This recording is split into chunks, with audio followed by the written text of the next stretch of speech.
Olá! Na dica de carreira de hoje nós vamos falar sobre os 3 principais pecados da liderança.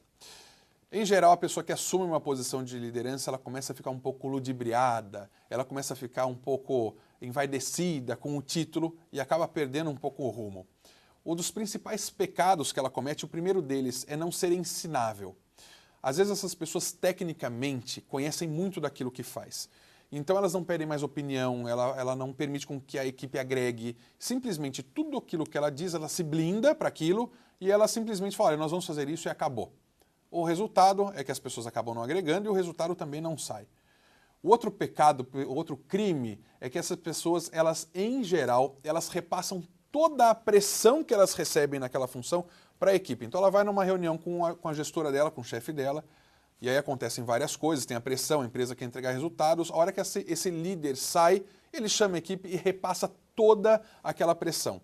Se você é esse gestor ou você vive isso, o que essas pessoas devem entender é que as pessoas elas não são vários robôs, elas têm emoções, sensações, sentimentos. Enquanto você conversa com essas pessoas, esses gestores conversam, essas pessoas começam a pensar sobre um pouco não só sobre o trabalho, mas como você ou esses líderes estão gerindo.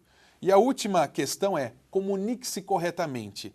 É um pecado as pessoas, os líderes, acharem que todo mundo está dentro da cabeça deles. E o que faz é o seguinte, ele se comunica de uma forma simplesmente cheia de lacunas, não diz exatamente aquilo que quer, as pessoas não conseguem suprir aquelas expectativas e no final o que ela ganha é um péssimo feedback e um péssimo clima de trabalho. Lembre-se que se a comunicação não for adequada, a responsabilidade é sempre do emissor e não da pessoa que recebe. Repense a forma com que você tem se comunicado e pense um pouco como os problemas que talvez você vive na sua equipe, talvez seja do seu chefe, que não sabe se comunicar com você e com seus colegas. Até a próxima semana com mais dicas do Minha Carreira.